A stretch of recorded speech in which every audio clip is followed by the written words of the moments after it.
ಲೋಕಸಭಾ ಚುನಾವಣೆಯ ಬಳಿಕ ಪ್ರಧಾನಮಂತ್ರಿ ನರೇಂದ್ರ ಮೋದಿ ಅವರ ಜನಪ್ರಿಯತೆ ಕುಗ್ಗಿದೆಯಾ ಅಥವಾ ಹಿಗ್ಗಿದೆಯಾ? ಅವರ ಮೇಲೆ ಜನ ಇಟ್ಟಿರುವಂತಹ ವಿಶ್ವಾಸ ಕಡಿಮೆ ಆಗಿದೆಯಾ ಅಥವಾ ಜಾಸ್ತಿ ಆಗಿದೆಯಾ? ಹರಿಯಾಣ ವಿಧಾನಸಭಾ ಚುನಾವಣೆಯಲ್ಲಿ ಮೋದಿ ನಾಯಕತ್ವದ ಮತ್ತೊಂದು ರಿಯಾಲಿಟಿ ಚೆಕ್ ಆಗಲಿದೆ. ಹರಿಯಾಣ ವಿಧಾನಸಭಾ ಚುನಾವಣೆಯ ರಾಜಕಾರಣ ಹೊಸ ತಿರುವನ್ನು ಪಡೆದುಕೊಂಡಿದೆ. ಕುಸ್ತಿಪಟು ವಿನೇಶ್ ಫೋಗಟ್ ಮತ್ತು ಭಜರಂಗ್ ಪೂನಿಯಾ ಕಾಂಗ್ರೆಸ್ಗೆ ಸೇರ್ಪಡೆ ಆಗುವುದರ ಮುಖಾಂತರ ಹರಿಯಾಣ ವಿಧಾನಸಭಾ ಚುನಾವಣೆಯ ಕಾವು ತೀವ್ರಗೊಂಡಿದೆ. ಇವರಿಬ್ಬರು ಕಾಂಗ್ರೆಸ್ ಸೇರ್ಪಡೆ ಆದ ಬಳಿಕ ಕಾಂಗ್ರೆಸ್ ಹರಿಯಾಣ ವಿಧಾನಸಭಾ ಚುನಾವಣೆಗೆ ಸಂಬಂಧಿಸಿದಂತೆ ಪ್ರಕಟಿಸಿದಂತಹ ಅಭ್ಯರ್ಥಿಗಳ ಮೊದಲ ಪಟ್ಟಿಯಲ್ಲಿ ವಿನೇಶ್ ಫೋಗಟ್ ಅವರಿಗೆ ಜುಲಾನಾ ವಿಧಾನಸಭಾ ಕ್ಷೇತ್ರದಿಂದ ಟಿಕೆಟ್ ಅನ್ನು ಕೊಟ್ಟಿದೆ. ಭಜರಂಗ್ ಪೂನಿಯಾ ಅವರು ವಿಧಾನಸಭಾ ಚುನಾವಣೆಗೆ ಸ್ಪರ್ಧೆ ಮಾಡ್ತಾ ಇಲ್ಲ. ಬದಲಿಗೆ ಭಜರಂಗ್ ಪೂನಿಯಾ ಅವರು ವಿನೇಶ್ ಫೋಗಟ್ ಅವರ ಗೆಲುವಿಗೆ ಅವರ ಪರವಾಗಿ ಪ್ರಚಾರವನ್ನು ಕೈಗೊಳ್ಳಲಿದ್ದಾರೆ. ವಿನೇಶ್ ಫೋಗಟ್ ಅವರ ಕಾಂಗ್ರೆಸ್ನ ಸೇರ್ಪಡೆ ಹರಿಯಾಣ ವಿಧಾನಸಭಾ ಚುನಾವಣೆಯಲ್ಲಿ ಕಾಂಗ್ರೆಸ್ಗೆ ಲಾಭ ತಂದುಕೊಡುತ್ತಾ ಅಥವಾ ಬಿಜೆಪಿಯ ಸಂಸದರಾಗಿದ್ದ ಬ್ರಿಜ್ ಭೂಷಣ್ ಸಿಂಗ್ ವಿರುದ್ಧ ಹೋರಾಟಕ್ಕೆ ವಿನೇಶ್ ಫೋಗಟ್ ಅವರನ್ನು ಬಳಸಿಕೊಳ್ಳುವ ಮುಖಾಂತರ ಪ್ರಧಾನಿ ನರೇಂದ್ರ ಮೋದಿ ಅವರ ವರ್ಚಸ್ಸು, ಅವರ ಜನಪ್ರಿಯತೆಗೆ ಕಾಂಗ್ರೆಸ್ ಧಕ್ಕೆಯನ್ನು ಉಂಟು ಮಾಡಲಿಕ್ಕೆ ಪ್ರಯತ್ನವನ್ನು ಮಾಡಿತು. ವಿನೇಶ್ ಫೋಗಟ್ ಅವರು ಕಾಂಗ್ರೆಸ್ನ ಟೂಲ್ ಕಿಟ್ ಎನ್ನುವಂತಹ ಆರೋಪಗಳ ಹಿನ್ನೆಲೆಯಲ್ಲಿ ವಿನೇಶ್ ಫೋಗಟ್ ಕಾಂಗ್ರೆಸ್ನ ಸೇರ್ಪಡೆ ಕಾಂಗ್ರೆಸ್ಸಿಗೆ ನಷ್ಟವನ್ನು ಅಥವಾ ಹಿನ್ನಡೆಯನ್ನು ಉಂಟು ಮಾಡುತ್ತೆ. ಕಳೆದ ವರ್ಷ ರಾಷ್ಟ್ರ ರಾಜಕಾರಣದಲ್ಲಿ ಸಾಕಷ್ಟು ಸದ್ದು ಮಾಡಿದ ಪ್ರಕರಣಗಳಲ್ಲಿ ಬಿಜೆಪಿಯ ಸಂಸದರು ಆಗಿದ್ದ, ಕುಸ್ತಿ ಫೆಡರೇಷನ್ನ ಅಧ್ಯಕ್ಷರಾಗಿದ್ದ ಬ್ರಿಜ್ ಭೂಷಣ್ ಸಿಂಗ್ ವಿರುದ್ಧ ಕೇಳಿಬಂದಂತಹ ಲೈಂಗಿಕ ಕಿರುಕುಳ ಪ್ರಕರಣ ಕೂಡ ಒಂದು. ಅಪ್ರಾಪ್ತ ಕುಸ್ತಿಪಟುಗಳು, ಬಾಲಕಿಯರು ಮತ್ತು ಮಹಿಳಾ ಕುಸ್ತಿಪಟುಗಳಿಗೆ ಲೈಂಗಿಕ ಕಿರುಕುಳ ಕೊಟ್ಟ ಆರೋಪದ ಅಡಿಯಲ್ಲಿ ಬ್ರಿಜ್ ಭೂಷಣ್ ಸಿಂಗ್ ವಿರುದ್ಧ ಎಫ್ಐಆರ್ ದಾಖಲಾಯಿತು. ಬ್ರಿಜ್ ಭೂಷಣ್ ಸಿಂಗ್ ಅವರನ್ನು ಕುಸ್ತಿ ಒಕ್ಕೂಟದ ಅಧ್ಯಕ್ಷ ಸ್ಥಾನದಿಂದ ವಜಾಗೊಳಿಸಬೇಕು ಮತ್ತು ಅವರನ್ನು ಬಂಧಿಸಿ ವಿಚಾರಣೆಗೆ ಒಳಪಡಿಸಬೇಕು ಅಂತೇಳಿ ವಿನೇಶ್ ಫೋಗಟ್, ಭಜರಂಗ್ ಪೂನಿಯಾ, ಸಾಕ್ಷಿ ಮಲ್ಲಿಕ್ ಹೀಗೆ ಪ್ರಮುಖ ಕುಸ್ತಿಪಟುಗಳು ದೆಹಲಿಯಲ್ಲಿ ಬರೋಬ್ಬರಿ 4 ತಿಂಗಳು ಪ್ರತಿಭಟನೆಯನ್ನ, ಧರಣಿಯನ್ನ, ಸತ್ಯಾಗ್ರಹವನ್ನು ಕೈಗೊಂಡರು. ಈ ಸಂದರ್ಭದಲ್ಲಿ ಪ್ರಧಾನಮಂತ್ರಿ ನರೇಂದ್ರ ಮೋದಿ ಅವರ ಸರ್ಕಾರ ಈ ಮಹಿಳಾ ಕುಸ್ತಿಪಟುಗಳ ಬೇಡಿಕೆಗಳಿಗೆ ಸಕಾರಾತ್ಮಕವಾಗಿ ಸ್ಪಂದಿಸುವುದರ ಬದಲು ದೆಹಲಿ ಪೊಲೀಸರ ಬಲವನ್ನು ಪ್ರಯೋಗಿಸಿ ಇವರ ಹೋರಾಟವನ್ನು ಹತ್ತಿಕ್ಕುವಂತಹ ಪ್ರಯತ್ನವನ್ನು ಮಾಡಿತು.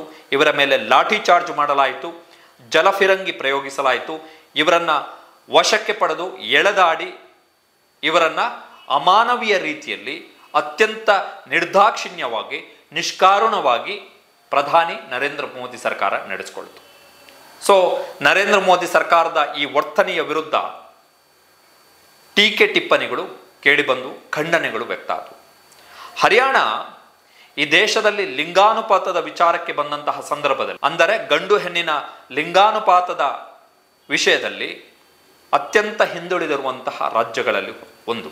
ಸೊ ಅಂತಹ ರಾಜ್ಯದಿಂದ ಬಂದಂತಹ ಮಹಿಳಾ ಕುಸ್ತಿಪಟುಗಳು ಬಿಜೆಪಿಯ ಪ್ರಭಾವಿ ಸಂಸದನ ವಿರುದ್ಧ ಆರೋಪ ಮಾಡಿದಂತಹ ಸಂದರ್ಭದಲ್ಲಿ ಅದನ್ನು ನರೇಂದ್ರ ಮೋದಿ ಸರ್ಕಾರ ನಿಭಾಯಿಸಿದಂತಹ ರೀತಿ ಮತ್ತು ಅದಕ್ಕೆ ಸ್ಪಂದಿಸಿದಂತಹ ರೀತಿ ಎಲ್ಲರ ಕೆಂಗಣಿಗೂ ಕೂಡ ಕಾರಣ ಆಯಿತು.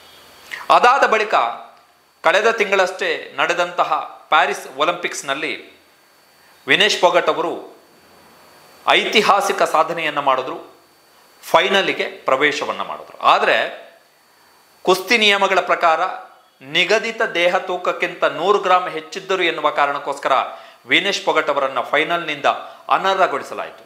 ಆ ಅನರ್ಹಗೊಳಿಸಿದ ಸಂದರ್ಭದಲ್ಲಿ ಪ್ರಮುಖವಾಗಿ ಕೇಳಿಬಂದಂತಹ ಸಾಮಾಜಿಕ ಜಾಲತಾಣಗಳಲ್ಲಿ ಚರ್ಚೆಯಾದಂಥ ಒಂದು ಅಂಶ ಏನು ಅಂತ ಹೇಳಿದ್ರೆ, ವಿಶ್ವನಾಯಕ, ವಿಶ್ವಗುರು ಪ್ರಧಾನಮಂತ್ರಿ ನರೇಂದ್ರ ಮೋದಿ ಅವರು ತಮ್ಮ ಪ್ರಭಾವವನ್ನು ಬಳಸಿದ್ದಾರೆ. ವಿನೇಶ್ ಫೋಗಟ್ ಅನರ್ಹತೆಯಲ್ಲಿ ಆಕೆ ಫೈನಲ್ಗೆ ಪ್ರವೇಶ ಮಾಡದ ಹಾಗೆ ನೋಡಿಕೊಂಡಿದ್ದಾರೆ, ಈ ಮುಖಾಂತರ ಚಿನ್ನದ ಪದಕವನ್ನು ತಪ್ಪಿಸಿದ್ದಾರೆ ಎನ್ನುವಂಥ ಒಂದು ಪ್ರಮುಖವಾದಂತಹ ಟೀಕೆ ಕೇಳಿಬಂತು.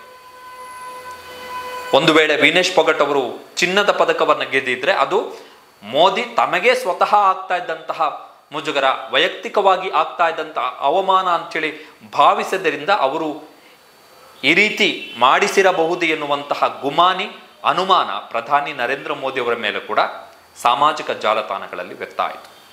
ಈಗ ವಿನೇಶ್ ಫೋಗಟ್ ಮತ್ತು ಬಜರಂಗ್ ಪೂನಿಯಾ ಇಬ್ಬರು ಕೂಡ ಕಾಂಗ್ರೆಸ್ಗೆ ಸೇರ್ಪಡೆಯಾಗಿದ್ದಾರೆ. ಹರಿಯಾಣದಲ್ಲಿ ಕಳೆದ 10 ವರ್ಷಗಳಿಂದ ಬಿಜೆಪಿ ಅಧಿಕಾರದಲ್ಲಿದೆ. 2004ರಿಂದ 2024 ಇಲ್ಲಿಯವರೆಗೆ. ಕಳೆದ 3 ಲೋಕಸಭಾ ಚುನಾವಣೆಗಳ ಪೈಕಿ 2 ಚುನಾವಣೆಗಳಲ್ಲಿ 2014 ಮತ್ತು 2019 ಚುನಾವಣೆಯಲ್ಲಿ ಹರಿಯಾಣದಲ್ಲಿ ಬಿಜೆಪಿ ಕ್ಲೀನ್ ಸ್ವೀಪ್ ಮಾಡ್ತು. ಸೊ ಪ್ರಚಂಡ ನಂಬರ್ ಸಿಕ್ಕಿದೆ ಲೋಕಸಭಾ ಚುನಾವಣೆಯಲ್ಲಿ. ಜೊತೆಗೆ ವಿಧಾನಸಭಾ ಚುನಾವಣೆಯಲ್ಲೂ ಕೂಡ ಸತತ 2 ಬಾರಿ ಅಧಿಕಾರಕ್ಕೆ ಬಂದಿದೆ. 2019ರಲ್ಲಿ ಜೆಜೆಪಿಯ ಬೆಂಬಲವನ್ನು ಪಡೆದು ಸರ್ಕಾರ ರಚನೆ ಮಾಡಿತು ಬಿಜೆಪಿ. ಹಾಗಾದರೆ ವಿನೇಶ್ ಫೋಗಟ್ ಅವರ ಕಾಂಗ್ರೆಸ್ನ ಸೇರ್ಪಡೆ ನರೇಂದ್ರ ಮೋದಿಯವರ ಜನಪ್ರಿಯತೆಯನ್ನೇ ನೆಚ್ಚಿಕೊಂಡಿರುವಂತಹ ಹರಿಯಾಣ ಬಿಜೆಪಿಗೆ ಎಷ್ಟರ ಮಟ್ಟಿಗೆ ಹಿನ್ನಡೆಯನ್ನು ಉಂಟು ಮಾಡಬಹುದು, ಎಷ್ಟರ ಮಟ್ಟಿಗೆ ಲಾಭವನ್ನು ತಂದುಕೊಡ್ಬೋದು? ಇಲ್ಲಿ ವಿನೇಶ್ ಫೋಗಟ್ ಅವರ ಫ್ಯಾಕ್ಟರನ್ನು ಇಂಡಿವಿಜುವಲ್ ಆಗಿ ಕೇವಲ ಪ್ರತ್ಯೇಕವಾಗಿ ಅದು ಒಂದೇ ಫ್ಯಾಕ್ಟರನ್ನು ನೋಡಿದ್ರೆ ವಿನೇಶ್ ಫೋಗಟ್ ಅವರ ಫ್ಯಾಕ್ಟರು ಹರಿಯಾಣ ವಿಧಾನಸಭಾ ಚುನಾವಣೆಯಲ್ಲಿ ಅಷ್ಟರ ಮಟ್ಟಿಗೆ ಇಲ್ಲ, ಅಷ್ಟರ ಮಟ್ಟಿಗೆ ಪ್ರಭಾವ ಬೀರುವ ಲಕ್ಷಣಗಳಿಲ್ಲ. ಆದರೆ ಕೆಲವು ಸರಣಿ ಘಟನಾವಳಿಗಳು ವಿನೇಶ್ ಫೋಗಟ್ ಕಳೆದ ವರ್ಷ ಪ್ರತಿಭಟನೆಯ ಸಂದರ್ಭದಲ್ಲಿ ಮೋದಿ ಸರ್ಕಾರ ನಡೆದುಕೊಂಡಂಥ ರೀತಿ, ಒಲಿಂಪಿಕ್ಸ್ನಲ್ಲಿ ಫೈನಲ್ಗೆ ಅನರ್ಹಗೊಂಡಿದ್ದು ಮತ್ತು ಈಗ ಕಾಂಗ್ರೆಸ್ಗೆ ಸೇರ್ಪಡೆಯಾಗಿದ್ದು, ಈ 3 ಫ್ಯಾಕ್ಟರ್ಗಳ ಜೊತೆಗೆ ಉಳಿದ ಫ್ಯಾಕ್ಟರ್ಗಳು ಕೂಡ ಕೊಂಡಿಯಾಗಿ ಬೆಸೆದುಕೊಂಡಿರುವ ಕಾರಣ ವಿನೇಶ್ ಫೋಗಟ್ ಫ್ಯಾಕ್ಟರ್ ಹರಿಯಾಣದಲ್ಲಿ ಬಿಜೆಪಿಗೆ ಹಿನ್ನಡೆಯನ್ನು ಉಂಟು ಮಾಡಬಹುದು. ಮೊದಲನೆಯ ಅಂಶ, 2014ರಿಂದ ಇಲ್ಲಿಯವರೆಗೆ ಕಳೆದ 10 ವರ್ಷಗಳಲ್ಲಿ ಸತತ 2 ಬಾರಿ ಅಧಿಕಾರಕ್ಕೆ ಬಂದಿರುವಂತಹ ಬಿಜೆಪಿ ಜಾಟ್ ಸಮುದಾಯಕ್ಕೆ ಮುಖ್ಯಮಂತ್ರಿ ಸ್ಥಾನವನ್ನು ಕೊಟ್ಟಿಲ್ಲ. 2014ರಿಂದ 2019ರವರೆಗೂ ಕೂಡ, ಅಂದರೆ ಈ ವರ್ಷ ಲೋಕಸಭಾ ಚುನಾವಣೆ ಘೋಷಣೆಯವರೆಗೂ ಕೂಡ ಮನೋಹರ್ ಲಾಲ್ ಖಟ್ಟರ್ ನಾನ್ ಜಾಟ್ ಸಿಎಂ ಆಗಿದ್ದಂಥವ್ರು. ಅದಾದ ಬಳಿಕ ನಾಯಬ್ ಸಿಂಗ್ ಸೈನಿ ಅವರನ್ನು ಬಿಜೆಪಿ ಮುಖ್ಯಮಂತ್ರಿಯನ್ನಾಗಿ ಮಾಡಿತು. ಮೋದಿ ಮತ್ತು ಶಾ ಸೈನಿ ಅವರನ್ನು ಮುಖ್ಯಮಂತ್ರಿಯನ್ನಾಗಿ ಮಾಡಿದ್ರು. ಅವರು ಕೂಡ OBC ಸಮುದಾಯಕ್ಕೆ ಸೇರಿದಂಥವರು, ನಾನ್ ಜಾಟ್. ಸೊ ಜಾಟ್ ಸಮುದಾಯಕ್ಕೆ ಇರುವಂತಹ ಪ್ರಮುಖ ಆಕ್ರೋಶ ಏನು ಅಂತ ಹೇಳಿದ್ರೆ, ಬಿಜೆಪಿ ಉದ್ದೇಶಪೂರ್ವಕವಾಗಿಯೇ ನಮ್ಮ ಸಮುದಾಯವನ್ನು ತುಳಿಯುವ ಭಾಗವಾಗಿ ನಮ್ಮ ಸಮುದಾಯದವರಿಗೆ ಮುಖ್ಯಮಂತ್ರಿ ಸ್ಥಾನವನ್ನು ಕೊಟ್ಟಿಲ್ಲ ಅಂತೇಳಿ. 2014ರಲ್ಲಿ ಹರಿಯಾಣದಲ್ಲಿ ಬಿಜೆಪಿ ಅಧಿಕಾರಕ್ಕೆ ಬಂದಂತಹ ಸಂದರ್ಭದಲ್ಲಿ ಜಾಟ್ ಸಮುದಾಯಕ್ಕೆ ಇದ್ದಂತಹ ನಿರೀಕ್ಷೆ ಏನು ಅಂತ ಹೇಳಿದ್ರೆ, ಕ್ಯಾಪ್ಟನ್ ಅಭಿಮನ್ಯು ಅವರು ಹರಿಯಾಣದ ಮುಖ್ಯಮಂತ್ರಿ ಆಗ್ತಾರೆ ಅಂತೇಳಿ. ಬಟ್ ಮನೋಹರ್ ಲಾಲ್ ಖಟ್ಟರ್ ಅವರನ್ನು ಬಿಜೆಪಿ ಅಂದರೆ ಮೋದಿ ಮತ್ತು ಶಾ ಮುಖ್ಯಮಂತ್ರಿಯನ್ನಾಗಿ ಮಾಡಿದ್ರು. ಇದು ಒಂದು ಫ್ಯಾಕ್ಟರ್. ಎರಡನೆಯದ್ದು, 2019ರಲ್ಲಿ 10ಕ್ಕೆ 10 ಲೋಕಸಭಾ ಕ್ಷೇತ್ರಗಳಲ್ಲಿ ಬಿಜೆಪಿ ಗೆದ್ದರೂ ಕೂಡ ಪ್ರಧಾನಿ ನರೇಂದ್ರ ಮೋದಿ ಅವರ ಕ್ಯಾಬಿನೆಟ್ನಲ್ಲಿ ಜಾಟ್ ಸಮುದಾಯದ ಒಬ್ಬ ಸಂಸದ ಸಚಿವ ಆಗಲಿಲ್ಲ. ಸೊ ಈ ಮುಖಾಂತರವೂ ಕೂಡ ನಮ್ಮನ್ನು ತುಳಿತಾ ಇದ್ದಾರೆ ಮೋದಿ ಮತ್ತು ಅಮಿತ್ ಶಾ ಎನ್ನುವಂಥ ಭಾವನೆ ಜಾಟ್ ಸಮುದಾಯವನ್ನು ಕಾಡಲಿಕ್ಕೆ ಶುರು ಮಾಡಿತು. ಮೂರನೆಯ ಅಂಶ, ಕಳೆದ ವರ್ಷದ ಅಂತ್ಯದಲ್ಲಿ 2023ರಲ್ಲಿ ಹರಿಯಾಣ ಬಿಜೆಪಿ ಘಟಕದ ಅಧ್ಯಕ್ಷರಾಗಿದ್ದಂತಹ OP ಧನ್ಕರ್ ಅವರನ್ನು ಬಿಜೆಪಿ ಅಧ್ಯಕ್ಷ ಸ್ಥಾನದಿಂದ ಕೆಳಗಿಳಿಸಿತು. OP ಧನ್ಕರ್ ಜಾಟ್ ಸಮುದಾಯಕ್ಕೆ ಸೇರಿದಂಥವರು. ಸೊ ಜಾಟ್ ಸಮುದಾಯಕ್ಕೆ ಮೂರನೆಯ ನೆಗೆಟಿವ್ ನ್ಯೂಸನ್ನು ಕೊಡ್ತು ಬಿಜೆಪಿ. ಪ್ರಮುಖ ನೆಗೆಟಿವ್ ನ್ಯೂಸ್, ಬಿಜೆಪಿ ಅಧ್ಯಕ್ಷ ಸ್ಥಾನದಿಂದ ಇಳಿಸಿದ್ದರ ಮುಖಾಂತರ. ಸೊ ಅದು ಕೂಡ ಜಾಟ್ ಸಮುದಾಯದ ಸ್ವಾಭಿಮಾನವನ್ನು ಕೆರಳಿಸಿತು. ಇದು ರಾಜಕೀಯವಾಗಿ 3 ಅಂಶಗಳು. ಪ್ರಧಾನಮಂತ್ರಿ ನರೇಂದ್ರ ಮೋದಿ ಸರ್ಕಾರದ ರೈತ ವಿರೋಧಿ ಮಸೂದೆಗಳನ್ನು, ಕಾನೂನುಗಳನ್ನು ಖಂಡಿಸಿ ಪಂಜಾಬ್ ರೈತರ ಜೊತೆಗೆ ಸೇರಿಕೊಂಡು ಹರಿಯಾಣದ ರೈತರು ಕೂಡ ದೆಹಲಿಯಲ್ಲಿ 1 ವರ್ಷಕ್ಕೂ ಅಧಿಕ ಕಾಲ ಸುದೀರ್ಘವಾದಂತಹ ಹೋರಾಟವನ್ನು ಕೈಗೊಂಡರು. ಆಗ ನರೇಂದ್ರ ಮೋದಿಯವರ ಸರ್ಕಾರ ರೈತರನ್ನು ನಡೆಸಿಕೊಂಡಂತಹ ರೀತಿ ಹರಿಯಾಣದಲ್ಲಿ ತೀವ್ರ ಪರಿಣಾಮವನ್ನು ಬಿತ್ತಿದೆ. ಇದು ನಾನ್ ಪೊಲಿಟಿಕಲ್ ಫ್ಯಾಕ್ಟರ್. ಎರಡನೆಯದ್ದು, ಕಳೆದ ವರ್ಷ ಬ್ರಿಜ್ಭೂಷಣ್ ಸಿಂಗ್ ವಿರುದ್ಧ ಹೋರಾಟ ನಡೆಸಿದಂತಹ ಸಂದರ್ಭದಲ್ಲಿ ವಿನೇಶ್ ಫೋಗಟ್, ಬಜರಂಗ್ ಪೂನಿಯಾ, ಸಾಕ್ಷಿ ಮಲ್ಲಿಕ್ ಇವರನ್ನೆಲ್ಲ ಬಿಜೆಪಿ ನಡೆಸಿಕೊಂಡಂತಹ ರೀತಿ ಇದು ಕೂಡ ಜಾಟ್ ಸಮುದಾಯದ ಸ್ವಾಭಿಮಾನವನ್ನು ಕೆರಳಿಸಿದೆ.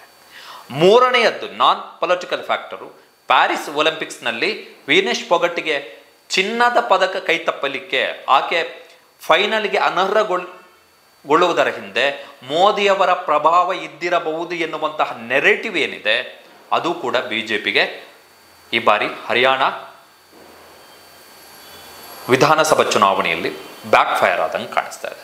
ಸೊ ಈ ಇಷ್ಟು ಫ್ಯಾಕ್ಟರ್ಗಳು ಕ್ಲಬ್ ಆಗಿ ಬಿಜೆಪಿಯ ದುಗುಡವನ್ನು, ಬಿಜೆಪಿಯ ಆತಂಕವನ್ನು ಹರಿಯಾಣದಲ್ಲಿ ಹೆಚ್ಚಳ ಮಾಡಿರುವಂಥದ್ದು. ವಿನೇಶ್ ಫೋಗಟ್ ಅವರು ಜಾಟ್ ಸಮುದಾಯಕ್ಕೆ ಸೇರಿದಂಥವರು. ವಿನೇಶ್ ಫೋಗಟ್ ಅವರು ಪ್ಯಾರಿಸ್ ಒಲಿಂಪಿಕ್ಸ್ನಿಂದ ಅವರಿಗೆ ಬಂಗಾರದ ಪದಕ ಕೈತಪ್ಪಿದ ಬಳಿಕ ಅವರು ಭಾರತಕ್ಕೆ ವಾಪಸ್ಸಾದ ಬಳಿಕ ಹರಿಯಾಣದಲ್ಲಿ ಕಾಫ್ ಪಂಚಾಯತ್ ವಿನೇಶ್ ಫೋಗಟ್ ಅವರಿಗೆ ಬಂಗಾರದ ಪದಕವನ್ನು ನೀಡಿ ಸನ್ಮಾನವನ್ನು ಮಾಡುತ್ತೆ. ಸೊ ಮೆಸೇಜನ್ನು ಕೊಡ್ತು, ಬಿಜೆಪಿ ಅವರಿಗೆ ಒಂದು ಮೆಸೇಜ್ ರವಾನೆ ಆಯಿತು. ವಿನೇಶ್ ಫೋಗಟ್ ಅವರು ಜಾಟ್ ಸಮುದಾಯಕ್ಕೆ ಸೇರಿದಂಥವರು. ಹರಿಯಾಣದಲ್ಲಿ ಜಾಟ್ ಸಮುದಾಯದ ಜನಸಂಖ್ಯೆ 28%. ಜೊತೆಗೆ ಹರಿಯಾಣದ ಒಟ್ಟು 90 ವಿಧಾನಸಭಾ ಕ್ಷೇತ್ರಗಳಲ್ಲಿ ಜಾಟ್ ಸಮುದಾಯ ಕನಿಷ್ಠ 40 ವಿಧಾನಸಭಾ ಕ್ಷೇತ್ರಗಳಲ್ಲಿ ರಿಸಲ್ಟ್ ಅನ್ನ ಡಿಸೈಡ್ ಮಾಡುವಂತಹ ಫ್ಯಾಕ್ಟರ್. ಕನಿಷ್ಠ 40 ವಿಧಾನಸಭಾ ಕ್ಷೇತ್ರಗಳಲ್ಲಿ 2019ರಲ್ಲಿ ಲೋಕಸಭಾ ಚುನಾವಣೆಯಲ್ಲಿ ಬಿಜೆಪಿ 10ಕ್ಕೆ 10 ಸ್ಥಾನಗಳನ್ನು ಗೆಲ್ತು. ಜೊತೆಗೆ 2019ರಲ್ಲಿ ಬಿಜೆಪಿಯ ಕಡೆಗೆ ಜಾಟ್ ಸಮುದಾಯದ ವಿಧಾನಸಭಾ ಚುನಾವಣೆ ಮತ್ತು ಲೋಕಸಭೆ ಚುನಾವಣೆ ಎರಡೂ ಚುನಾವಣೆಗಳಲ್ಲಿ ಜಾಟ್ ಸಮುದಾಯದ ಮತದಾರರು ಸ್ವಲ್ಪ ಮಟ್ಟಿಗೆ ಬಿಜೆಪಿಯ ಕಡೆಗೆ ಟಿಲ್ಟ್ ಆಗಿದ್ದು ಬಿಜೆಪಿಗೆ ಕಳೆದ ಬಾರಿ ರಾಜಕೀಯವಾಗಿ ಲಾಭವನ್ನು ತಂದುಕೊಡ್ತು. ಆ ಲಾಭವನ್ನು ಬಿಜೆಪಿ ಈ ಬಾರಿ ಉಳಿಸ್ಕೊಳ್ಳಿಕ್ಕೆ ಸಾಧ್ಯ ಆಗ್ತಾ ಇಲ್ಲ. ಬಿಜೆಪಿ ಜಾಟ್ ಸಮುದಾಯದ ವಿರುದ್ಧವೇ ನಡೆದುಕೊಳ್ತಾ ಇದೆ. ಜಾಟ್ ಸಮುದಾಯವನ್ನು ಅಧಿಕಾರದಿಂದ ದೂರ ಇಡುವಂತಹ, ಆ ಮುಖಾಂತರ ರಾಜಕೀಯವಾಗಿ ತುಳಿಯುವಂತಹ ಪ್ರಯತ್ನವನ್ನು ಮಾಡ್ತಾ ಇದೆ ಅಂತೇಳಿ ಜಾಟ್ ಸಮುದಾಯಕ್ಕೆ ಈಗ ಬಲವಾಗಿ ಅಣಿಸ್ತಾ ಇರೋದರಿಂದಾಗಿ ಆ ಫ್ಯಾಕ್ಟರು ಈ ಬಾರಿ ಬಿಜೆಪಿಗೆ ದುಬಾರಿಯಾಗಿ ಕಾಡ್ತಾ ಇದೆ. ಬಿಜೆಪಿ ಹರಿಯಾಣದಲ್ಲಿ ಪ್ರಧಾನಿ ನರೇಂದ್ರ ಮೋದಿಯವರ ಜನಪ್ರಿಯತೆಯನ್ನು ನೆಚ್ಚಿಕೊಂಡು ಒಂದು ಪ್ರಯೋಗಕ್ಕೆ ಇಳಿದಿದೆ 2014ರಿಂದ. ಏನು ಅಂತ ಹೇಳಿದ್ರೆ, ಜಾಟ್ ಸಮುದಾಯದ ಮೇಲೆ ಬಿಜೆಪಿ ಡಿಪೆಂಡ್ ಆಗಬಾರ್ದು.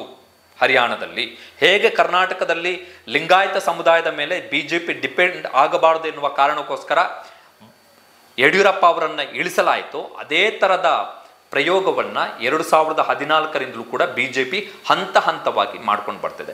ಸೊ ಇದು ನಿಧಾನಕ್ಕೆ ಜಾಟ್ ಸಮುದಾಯದ ಸ್ವಾಭಿಮಾನವನ್ನು ಕೆಣಕಿ ಅವರು ಕೆರಳುವ ರೀತಿಯಲ್ಲಿ ಮಾಡಿರುವಂಥದ್ದು.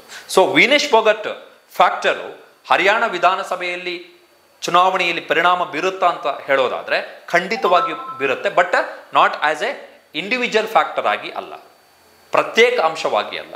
ಬದಲಿಗೆ ಉಳಿದ ಇತರೆ ಅಂಶಗಳ ಜೊತೆಗೆ ಈ ಅಂಶವೂ ಕೂಡ ಸೇರ್ಪಡೆಗೊಂಡಿದ್ದರಿಂದಾಗಿ ಜಾಟ್ ಸಮುದಾಯ ಬಿಜೆಪಿಯ ಈ ಎಲ್ಲ ವರ್ತನೆಗಳಿಂದ ನಿರಂತರವಾಗಿ ಕೆರಳ್ತಾ ಇರುವ ಹಿನ್ನೆಲೆಯಲ್ಲಿ ವಿನೇಶ್ ಫೋಗಟ್ ಕಾಂಗ್ರೆಸ್ಗೆ ಸೇರ್ಪಡೆಯಾಗಿರುವಂಥದ್ದು ಹರಿಯಾಣದಲ್ಲಿ ಕಾಂಗ್ರೆಸ್ಸಿಗೆ ಲಾಭ ಆಗಲಿದೆ, ಬಿಜೆಪಿಗೆ ದೊಡ್ಡ ಮಟ್ಟದ ಹೊಡೆತವನ್ನು, ಹಿನ್ನಡೆಯನ್ನು ಉಂಟು ಮಾಡಲಿದೆ. ಸೊ ಕುಸ್ತಿ ಅಖಾಡದಲ್ಲಿ ಎದುರಾಳಿಗಳನ್ನು ಮಣಿಸ್ತಾ ಇದ್ದಂತಹ ವಿನೇಶ್ ಫೋಗಟ್ ಅವರು ಈಗ ಚುನಾವಣಾ ಅಖಾಡದಲ್ಲಿ ಬಿಜೆಪಿ ಅಭ್ಯರ್ಥಿಯನ್ನು ಮಣಿಸಲಿಕ್ಕೆ ಸಿದ್ಧರಾಗಿದ್ದಾರೆ. ಜೊತೆಗೆ ಹರಿಯಾಣ ರಾಜಕೀಯ ಕುಸ್ತಿಯಲ್ಲಿ ಈ ಬಾರಿ ಮೋದಿ ಮತ್ತು ಶಾ ಹರಿಯಾಣದ ಕಾಂಗ್ರೆಸ್ನ ದೊಡ್ಡ ನಾಯಕರಾದಂತಹ, ದೈತ್ಯ ನಾಯಕರಾದಂತಹ ಭೂಪಿಂದರ್ ಸಿಂಗ್ ಹೂಡಾ, ಅವರ ಮಗ ದೀಪಿಂದರ್ ಸಿಂಗ್ ಹೂಡಾ, ಜೊತೆಗೆ ರಾಹುಲ್ ಗಾಂಧಿ, ಮಲ್ಲಿಕಾರ್ಜುನ ಖರ್ಗೆ, ಈ ನಾಲ್ವರ ಎದುರುಗಡೆ ಹರಿಯಾಣದ ರಾಜಕೀಯ ಕುಸ್ತಿ ಅಖಾಡದಲ್ಲಿ ಮೀಸೆ ಮಣ್ಣಾಗುವಂತಹ ಸಾಧ್ಯತೆ ಇದೆ. ಮೋದಿ ಮತ್ತು ಶಾ ಇವರಿಬ್ಬರ ಮೀಸೆ ಮಣ್ಣಾಗುವಂತಹ ಸಾಧ್ಯತೆ ಇದೆ.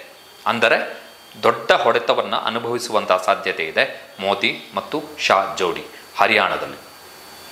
ಸೊ ವಿನೇಶ್ ಫೋಗಟ್ ಫ್ಯಾಕ್ಟರು ಉಳಿದ ಇತರೆ ಫ್ಯಾಕ್ಟರ್ಗಳ ಜೊತೆಗೆ ಮಿಲಿತ ಆಗಿರೋದರಿಂದ, ಅದರ ಜೊತೆಗೆ ಸೇರಿಕೊಂಡಿರೋದರಿಂದಾಗಿ ಬಿಜೆಪಿಗೆ ನಷ್ಟ ಅಂತೂ ಖಚಿತ.